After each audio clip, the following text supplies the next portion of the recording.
After the incredibly successful release of Resident Evil 4, we would go more than a year with no new title in the series coming out for the first time since the release of Resident Evil 2 back in 1998. But that doesn't mean that Capcom wasn't still cooking up some pretty wild spin-offs to keep the Resi train going. With the upcoming release of the Nintendo Wii, the Big C saw the potential for unique gameplay mechanics thanks to the system's controller.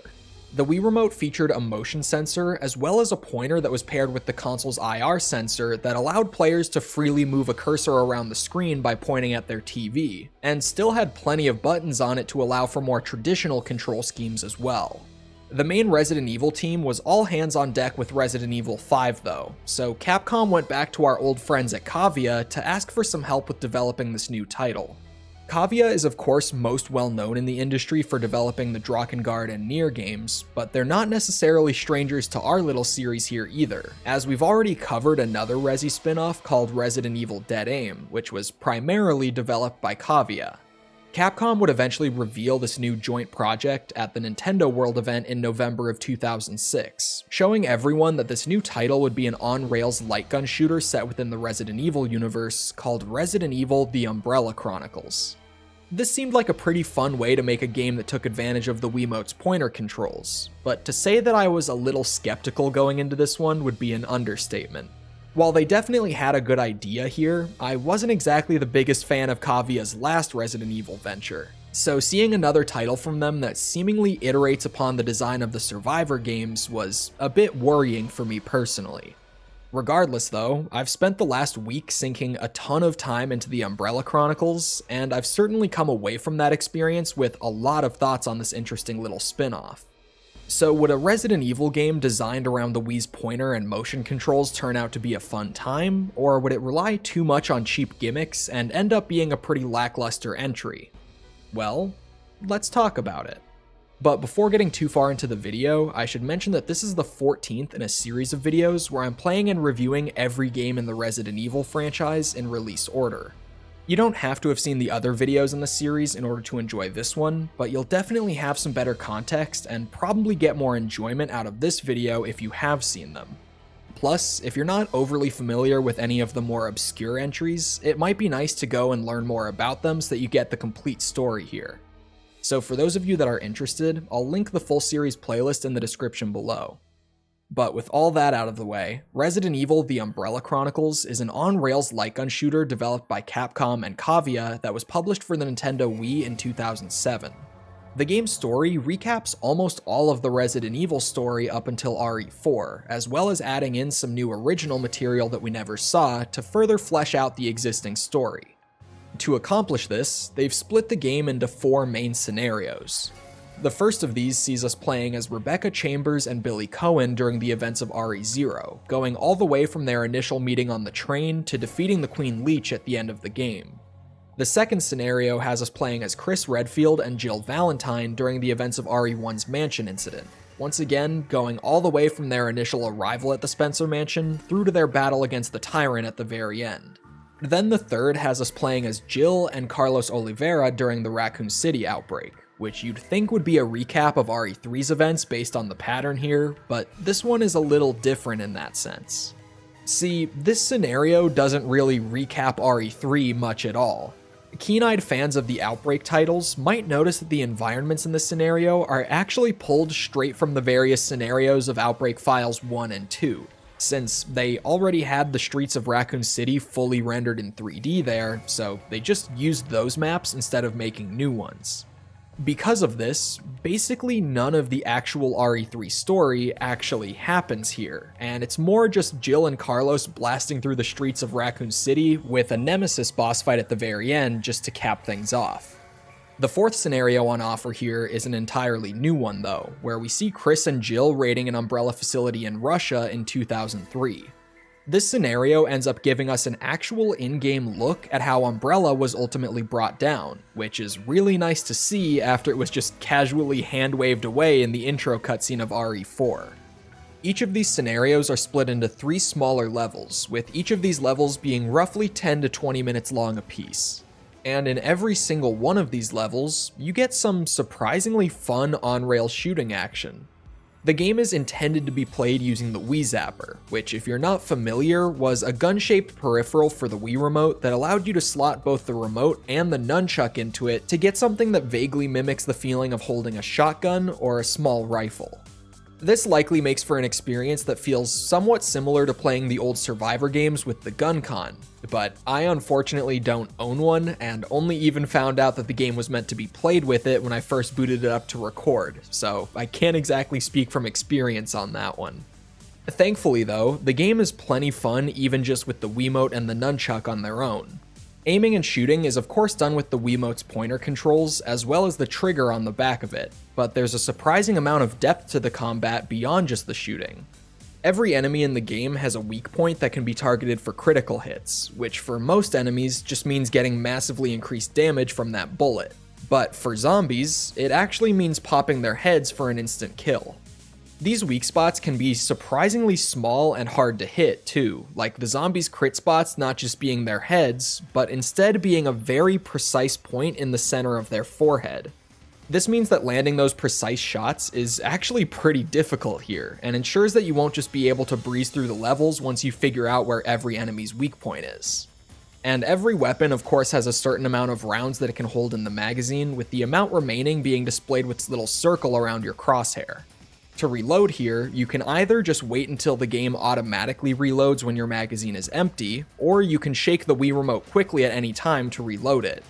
I'm not really sure why they went with shaking the remote to reload instead of just pushing a button, as I likely would have preferred just a simple button press for it, but I think they might have been trying to mimic the feeling of throwing your empty magazine away. I'm not really sure.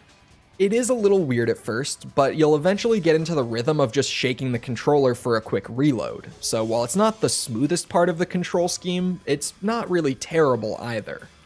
Something that's very similar and actually pretty fun is that you can hold the A button on the remote and shake it around to slash the enemies with your knife. I might not have loved the reloading mechanic here, but I'd be lying to you if I said that shaking the Wii Remote around like it's your knife wasn't a lot more fun than it probably should have been. There are some other smaller things here, like being able to throw grenades that will take out larger groups of enemies, or QuickTime events that allow you to dodge attacks or break out of grabs, but these are fairly self-explanatory, and there are no additional gimmicks involved with them. Breaking out of a zombie's grab can be kind of cool, since every playable character in the game has their own unique throw break animation, but aside from that, there's not much to talk about with these. Something that's actually pretty cool though is that the game actually incentivizes you to destroy various objects in the environment as you move through them. The game actually has a shocking level of interactivity and destructibility within the environment, and you'll often be able to find things like hidden ammo caches or healing items by destroying certain objects. You can even use the thumbstick on the nunchuck to turn the camera just a little bit to the side, allowing you to find items that otherwise would have been hidden just out of sight. But if you end up going around shooting every random object you come across, you'll inevitably find yourself in situations where you get ambushed by some monsters while your magazine is either empty or very close to it, meaning you're going to take at least a little damage just because you got caught off guard. I've been pretty positive on the game so far, but if I had one issue with the gameplay here, it would have to be the level design, or more specifically, the way the encounters in these levels are designed at times. There are a lot of spots where you'll have an enemy suddenly pop up from around a corner and immediately try to hit you, and while it's fun that the game tries to keep you on your toes like this, it can also feel like a really cheap way to guarantee that a first-time player will take damage. Obviously, this game takes a lot of inspiration from classic rail shooters in the arcades, and this was fairly common practice there. But the difference there is that those games are also made to try to get more continues out of you so that you put more money into the machine, whereas this is just a one-time purchase, and it can afford to be a little less punishing just so that it's more enjoyable. The Wii Remote's pointer controls, while fun, aren't exactly known to be the most snappy or precise on the market, so encounters that demand incredibly quick reactions and precise shooting from the player don't really fit with the control scheme that Umbrella Chronicles uses. It's not something that will necessarily ruin your experience with the game or anything, but it can certainly lead to some cheap deaths on your first couple playthroughs of a level, which is a bit frustrating to say the least. But what surprised me the most about the combat here was just how fun the boss fights are in this game. Almost every single level in the game ends with a boss fight, and the majority of them are actually pretty good. Most of them were a good bit more difficult than I had expected, and often had a ton of unique mechanics that you'll have to learn and engage with in order to actually beat them. There's a lot of counterplay on offer here too, like being able to interrupt a ton of their attacks by dealing a certain amount of damage to their weak points, or being able to shoot projectiles out of the air before they hit you, and all of this stuff is just genuinely really fun. It also helps that a lot of the bosses here are iconic monsters from some of our favorite classic Resi games, and the new boss designs that are included in some of the side stories are also pretty visually interesting and well designed. All of these things end up coming together and making the boss fights feel like the genuine highlight of almost every level they appear in, and it's just really nice to feel like every level in the game ends on a high note. But if the core gameplay alone isn't enough to keep you interested throughout your playthrough, there's also some surprisingly solid progression on offer here. Every time you start a level, you get to start with your character's signature pistol as well as one additional weapon. When you first start playing the game, you'll have only one additional weapon available, but as you play, you'll be able to find new weapons in the levels as you go, and picking them up while you move by them will then permanently unlock them from that point on. There are a total of 15 additional weapons on offer here, and while I didn't get to use every single one of them since I ended up missing one of the magnums during my playthrough, everything that I did get to use was pretty good. There are a variety of different weapon types here, each with a few slightly different options within them, and each of these have a unique place in the sandbox when compared to the others. Your shotguns will obviously serve a different purpose in gameplay than your SMGs do, and even when you're bringing a shotgun, you might want one with a faster fire rate and a larger magazine for crowd control purposes, or you might want to bring one with a slower fire rate but much higher pellet damage if you want to emphasize your single target damage. It's not quite as good as the weapon balance and variety in something like Resident Evil 4, but to be fair, it's pretty hard to hit that level of balance, though it is pretty good for what it is, and offers players a decent bit of room to develop their own unique playstyles and strategies here. And at the end of every level in the game, you'll be given a rank based on your performance, which will then reward you with a certain number of stars based on what letter grade you get. The lowest possible rank here is a C, which will reward you with only 1 star, but it can go all the way up to an S rank, which will then reward you with 4. These stars can then be used as currency to upgrade your weapons, allowing you to do things like increase their ammo capacity, their damage output, you get the idea. This adds a solid amount of replay value to the game as well, as if you want to fully upgrade all of your weapons, you're going to have to obtain an S rank completion in every single level in the game. I didn't spend any time during my recent playthrough grinding high rank runs for higher tier upgrades, simply because I just didn't have the time to if I wanted to get the video done on time, but I can honestly see myself going back in the future to just boot up the game and try to get a quick S rank for the hell of it. I really enjoyed the variety that the weapons added to the game, and I'd love to see how they all perform when fully maxed out. Something else that definitely helps with the replayability here is that there's actually a ton of extra content outside of those main 4 scenarios that I mentioned at the beginning. As you complete these main scenarios, there's a solid chance that you'll unlock a hidden sub-scenario that tells a smaller story taking place around the same time. These can be things like Rebecca and Richard Aiken fighting zombies in the Spencer Mansion, Ada Wong's escape from Raccoon City at the end of RE2, or one of the many side stories here that give us more insight into what Albert Wesker was doing behind the scenes. Things like him escaping the underground labs at the end of RE0, his rebirth and escape from the Spencer Mansion at the end of RE1, and even him running around inside the Russian Umbrella headquarters at the same time that Chris and Jill are raiding it. These side stories give us some better insight into Wesker's betrayal of Umbrella and the role that he played in their ultimate downfall, which is awesome if you're a big Wesker fan like I am. It also introduces us to a new antagonist in the form of Sergei Vladimir, a colonel of the Soviet army and also an executive member of Umbrella. Sergei was obsessed with a new tyrant project within Umbrella called Talos, which was effectively just a beefed up tyrant with some high-tech armor and a rocket launcher. The Talos stuff in the Wesker chapters is a bit interesting, but unfortunately, it's also a bit underbaked due to just how little screen time it ends up getting here. If we had gotten a whole game revolving around this part of the plot, it definitely would have been fleshed out more and been a lot more compelling, but as it is here, it almost just feels like an afterthought.